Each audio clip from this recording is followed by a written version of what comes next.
आदरणीय नेते, आदरणीय अध्यक्ष सन्मान्य मल्लिकार्जुन खरगे साहेब, व्यासपीठावर उपस्थित सर्व महाविकास आघाडी इंडिया आघाडीचे सर्व नेते, सर्व उमेदवार, या ठिकाणी उपस्थित आदरणीय खासदार बळवंतदादा, ऑल इंडिया काँग्रेस कमिटीचे आलेले सर्व जबाबदार मंडळी, माझं पितृतुल्य मातृतुल्य व माझे युवक मित्रांनो व भगिनींनो,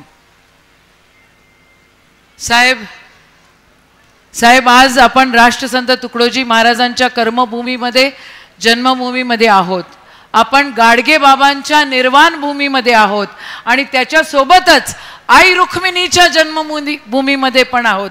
कौंडण्यपूर हे आई रुक्मिणीचं माहेर हे तिवसा विधानसभा मतदारसंघामध्ये आहे. मागच्या काळामध्ये ज्या वेळेला काँग्रेसचं राष्ट्रवादीचं राज्य होतं त्यावेळेला एक मोठे आराखडे राष्ट्रसंत तुकडोजी महाराजांच्या जन्मशताब्दी निमित्त या ठिकाणी आपण मंजूर करून घेतले. सन्मान्य पृथ्वीराज चव्हाण साहेब त्यावेळेला मुख्यमंत्री होते आणि आत्ता ज्यांनी 70,000 कोटीचं करप्शन केलं ते तिकडं गेले, ते अजितदादा पण उपमुख्यमंत्री होते. त्यावेळेला ज्या मंजुरात झाल्या त्याच्यानंतर 2019च्या निवडणुकीमध्ये आदरणीय फसनवीस हो की नाही, शेतकऱ्याला फसवलं की नाही फसवलं, संविधानाला फसवलं की नाही फसवलं, माझ्या माय माऊलीला फसवलं की नाही फसवलं. आदरणीय देवेंद्रजी फडणवीस इथं आले होते साहेब आणि मागच्या निवडणुकीमध्ये त्यांनी असं म्हटलं होतं की 100 कोटी रुपये आम्ही आराखड्याला देऊ. आज त्यांचा उमेदवार आमच्या विरुद्ध उभा आहे आणि खूप अकात तांडव त्या ठिकाणी काहीतरी करायचं आणि निवडून यायचं. 5 कोटीचे चांदीचे नाणे परवा सापडले तिवशाच्या त्या वरखेडच्या चौकीवर. 5 कोटीचे चांदीचे नाणे आणि सोनं सापडलं आणि आता जी मंडळी आपला फसवतायत ती म्हणतायत ते सोनाराचे आहे, दिवाळीचा सीझन आहे म्हणून. अरे दिवाळीचा सीझन कधीचा निघून गेला, तुम्ही काय आम्हाला येडं समजतायत का? आता शेतकऱ्यांचा सीझन आहे की नाही आपला सीझन? सोयाबीन काढतोय की नाही काढत आपण, आणि कपाशी काढतोय की नाही काढत?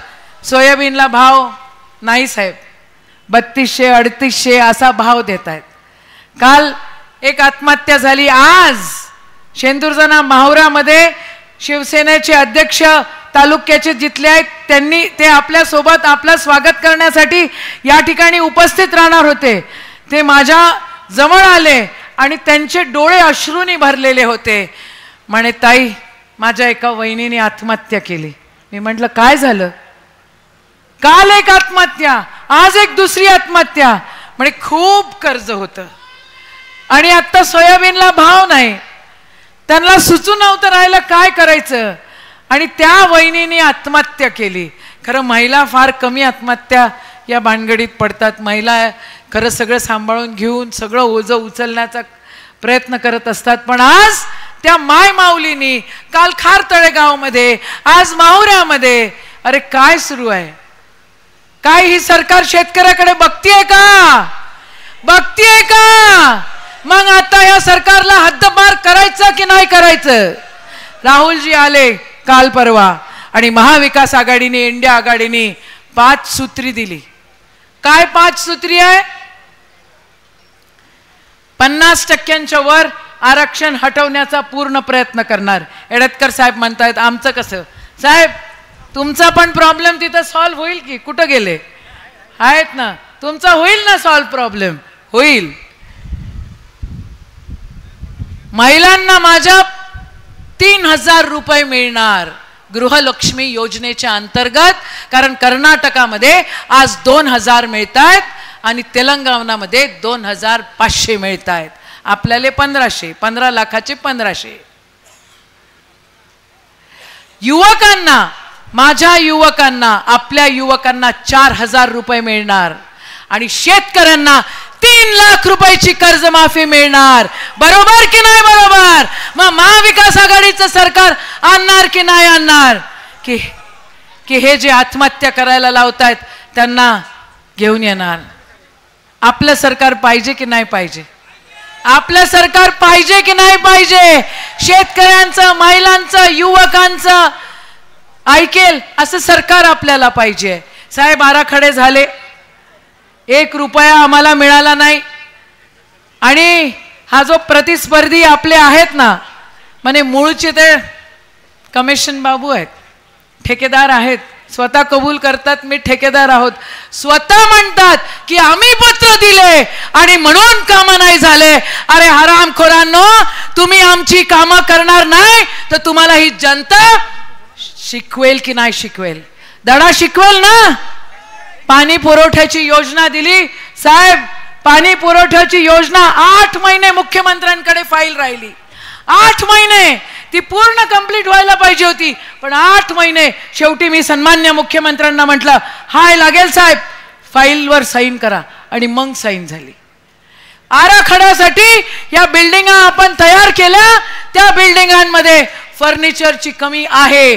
त्या बिल्डिंगा राष्ट्रसंत तुकडोजी महाराजांच्या, गाडगे महाराजांच्या, आई रुक्मिणीच्या, त्यांच्या तत्वांच्या, त्या धर्माच्या प्रचार प्रसारासाठी आहेत. पण नाही, ही मंडळी आपल्याला ऐकायला तयार नाही. यांनी पत्र दिले, कमिशन बाबूंनी पत्र दिले की काम नाही करायचं म्हणे. अरे आमच्या मतदारसंघामध्ये काय जनावरं राहतात, तरी पण हट्टानी, आग्रहानी आणि जे काय करता येईल ते करून आपण आपल्या मतदारसंघामध्ये कामं केले की नाही केले? तू ज्याला ज्याला वाटतं आपण कामं केले त्यांना हात वर करा बघू. कामं झाले ना बाबांनो, मग माझ्याबद्दलची आरडाओरड, काँग्रेसबद्दलची आरडाओरड, अरे जे शेतकऱ्याचा आश्रू पुसू शकत नाही त्याचं काय आपण ऐकणार आहे काय? महाविकास आघाडी बनली. महाविकास आघाडी संविधानाचं संरक्षण करण्यासाठी महाविकास आघाडी बनली. आणि महाविकास आघाडी तोडण्याचं काम या कमिशन खोरांनी, या खोकेवाल्यांनी केलं. त्या ठिकाणी वारंवार अपमान केला, वारंवार संविधान तोडण्याची गोष्ट केली आणि तोडलं. 10 शेड्यूलचा अपमान झाला, माझ्या शेतकऱ्याचा अपमान झाला, माझ्या जनतेचा अपमान झाला, माझ्या मायमाऊलींचा अपमान झाला. ज्या हट्टाने, ज्या आग्रहाने हा देश एकत्र राहिला पाहिजे म्हणून संविधान बनवण्यात आलं, त्या संविधानाचा अपमान वेळोवेळी होतोय. मग ते संविधान आपण एकत्र ठेवणार की नाही ठेवणार? संविधान आपल्याला एकत्र ठेवावं लागेल आणि संविधान एकत्र ठेवावे लागेल. आपला देश व्यवस्थित ठेवावा लागेल. मल्लिकार्जुन खरगे साहेब, आपण आलात, आपले मनापासून या ठिकाणी आभार मानते. काल परवा एक उत्तर प्रदेशचे मुख्यमंत्री होऊन गेले आणि ज्या भूमीमध्ये एकतेचे, आओ कोई भी पंथी, आओ कोई भी धर्मी असं म्हणणारे राष्ट्रसंत, त्या भूमीमध्ये बटोगे तो कटोगे. अरे हम बटने वालों में से नहीं, हम साथ चलने वालों में से हैं. हम इकट्ठा चलेंगे और हम जीतेंगे, हम जीतेंगे, बिल्कुल जीतेंगे. आज साहेब तुमचं या ठिकाणी मनापासून स्वागत करते. आणि आपण, मला माहिती आहे की आपण केवढ्या शून्यातून विश्व निर्माण केलं. आमचे मल्लिकार्जुन खरगे साहेब कधी काळी तालुक्याचे अध्यक्ष होते आणि आज आमच्या पक्षाचे, ऑल इंडिया काँग्रेस कमिटीचे आज प्रेसिडेंट आहेत, आज अध्यक्ष आहेत. शून्यातून विश्व निर्माण करणारी ही व्यक्ती आणि काँग्रेसच्या बाजूने, सर्व धर्म संभावाच्या बाजूने आणि संविधानाच्या बाजूने राहणारी ही व्यक्ती आज या ठिकाणी समाधीवर दर्शन करत असताना त्यांना आठवण करून देण्यात आली की इंदिराजी ज्या वेळेला काँग्रेसचे अध्यक्ष होत्या त्यावेळेला महाराजांच्या समाधीवर आल्या होत्या. आज खरगे साहेब अध्यक्ष आहेत, आज महाराजांच्या समाधीवर त्या ठिकाणी आले. आणि साहेब तुम्ही आलात म्हणजे आम्ही सगळेजण जिंकलो. इथं बबलू दादा आहेत, इथे सगळी मंडळी या ठिकाणी, बळवंत दादा आहेत, इथे आमचे सेनेचे उमेदवार आहेत, इथे गवाई साहेब आहेत, इथं सक्षना आलेली आहेत, दर्यापूरचे उमेदवार आलेले आहेत. साहेब तुम्ही आलात आणि आम्ही जिंकलो, कारण आपला विचार आणि महाराजांचा विचार एकसारखा आहेत. सब साथ में महाविकास आघाडीचा जोरात बरं का.